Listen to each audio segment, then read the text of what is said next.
Bom, galera, de volta para a continuação da videoaula, criando tabelas do nosso banco de dados, do nosso sistema de pedidos. Nós paramos aqui no campo tipo, no campo desconto. Nós estávamos definindo também aqui que ele vai ser do tipo padrão, o formato dele será padrão. As casas decimais aqui serão 3 casas decimais também. O valor padrão será 0, requerido não, eu não preciso. Nem todo pedido eu vou dar desconto, ou talvez eu nem vou dar desconto em nenhum pedido. Acréscimo também será do formato padrão. As casas decimais também serão 3. O valor padrão será 0, não vai ser requerido. O total também será do tipo padrão. Casas decimais vai ser apenas 2. O valor padrão 0, requerido sim. Esse é requerido sim. Bom, vamos visualizar agora como é que está os índices que nós criamos. Nós temos aqui o PED-ID e o PRO-ID. Ambos, primária não, exclusivo não, ignorar valores nulos não. Pode deixar do jeito que está.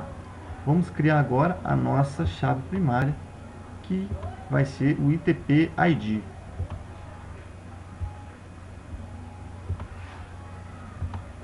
Bom, está definido, certo?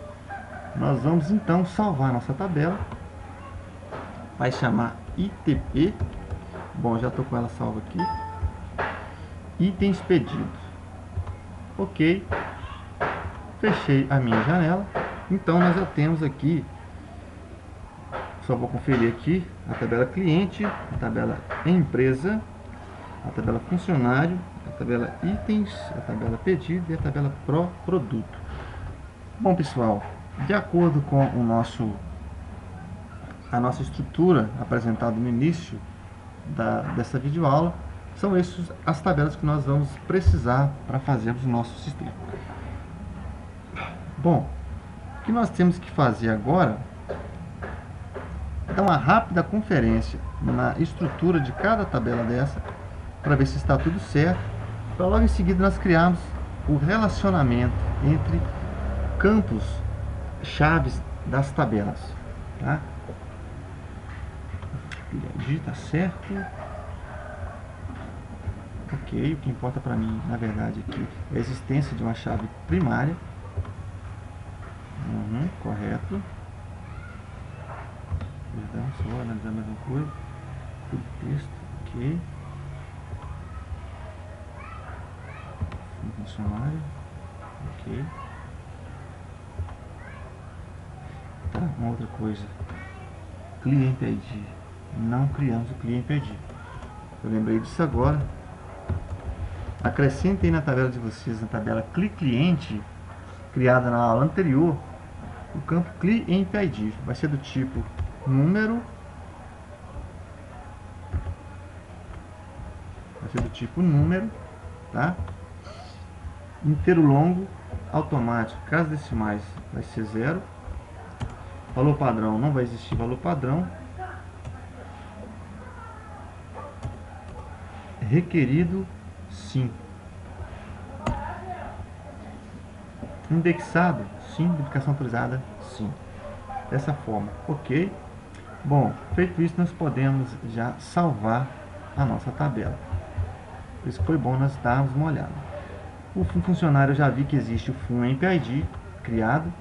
O ITP nós já falamos que não há necessidade. Na verdade não precisa mesmo. É bom que não coloque, pelas explicações já dadas. E o PED, aqui nós também não colocamos. Acrescente aí na tabela PED pedido o campo PED EMP ID. Nós vamos também defini-lo como do tipo número, e vamos também acertar esses detalhes aqui da guia geral. Automático 0, não existe valor padrão. Requerido sim. E o resto deixa como está e clique no botão salvar. E por último, a tabela produto, vamos também verificar se existe. Não existe, tá? Acrescente também na tabela produto o campo PRO-EMP-ID. Vai ser do tipo numérico. Automático? Não, vai ser zero. Valor padrão não existe. Requerido, sim. Tá? O campo que tem MPID, ele sempre será requerido, ok?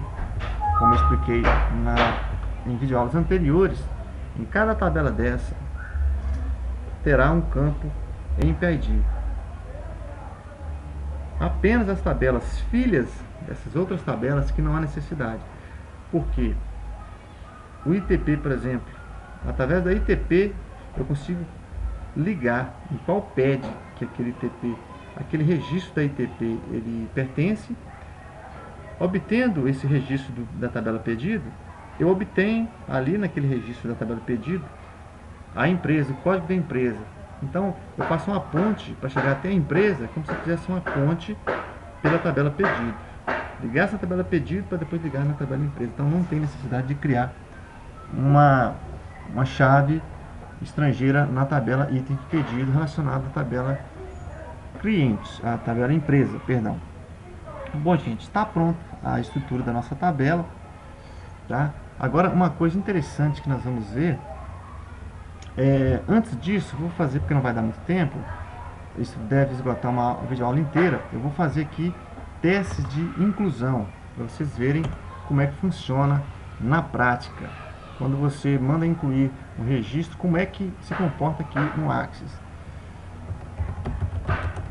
Vocês podem ver que o ClearID ele foi atribuído automaticamente. Na hora que eu comecei a digitar, ele já apareceu, ou seja, o próprio banco de dados já cuida disso para mim, certo? Aqui eu coloquei que o tamanho era 14, eu não consigo digitar mais do que 14 caracteres. Isso é um tratamento feito baseado naquela restrição que nós colocamos, que foi o tamanho máximo do campo. A inscrição estadual da mesma forma. Aqui, observem que ou o cliente está ativo ou não está ativo, marcado ativo, desmarcado inativo. O endereço também deve ter lá uma quantidade máxima de dígitos, ok, chegou no fim. O bairro também deve ter uma quantidade máxima de dígitos. A cidade da mesma forma, não vou esgotar. O CEP também. E observem que se eu dar um Enter, ele não vai continuar, porque ele está dizendo que esse campo ClearMPID não pode ter um valor nulo, porque a propriedade required desse campo está definida como true. Digite um valor nesse campo. Por quê? Lá na atribuição da propriedade requerido, nós colocamos 5. Entenderam? Por quê? Se eu quero vincular todos os meus registros das minhas tabelas a uma empresa, que eu quero tornar ele multi-empresa, como é que eu vou saber se esse registro pertence a qual empresa se eu não tenho a atribuição, né? Bom, eu vou colocar um aqui, vejam o que vai acontecer. Passou. Que bom, né? Vocês podem observar que, depois que na próxima videoaula eu explicar a questão do relacionamento, se eu digitar um valor aí, esse valor tem que existir lá na tabela de empresa. Ou seja, se eu não tiver a empresa cadastrada, então eu não tenho ID de empresa. Então qualquer número que eu digitar ali, ele vai falar que é necessário que exista um registro na tabela tal, certo? Aqui passou porque nós ainda não fizemos os relacionamentos, ok? Então, através da tabela cliente, deu para vocês verem o porquê daquelas propriedades. Aquelas propriedades, eles fazem restrições ou estabelecem regras. Inclusive, tem uma tabela aqui que nós colocamos, me parece que é na tabela pedido, que é a data de emissão, que ela tem que ser maior ou igual à data de hoje. Não sei se foi isso que eu coloquei. Vamos testar se é ela, eu não estou lembrado.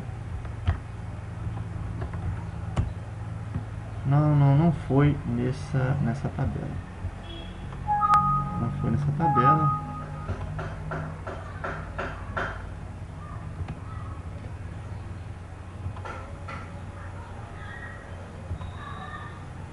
Bom, depois a gente vê em qual tabela que foi. Mas dá para ter uma visão de como é que funciona a inserção manual, que é da mesma forma feita pelo sistema. As mesmas regras aplicadas aqui se aplica na hora que formos incluir pelo sistema. Bom, vou ficar por aqui. Voltamos daqui a pouco com mais uma videoaula dando sequência. Muito obrigado.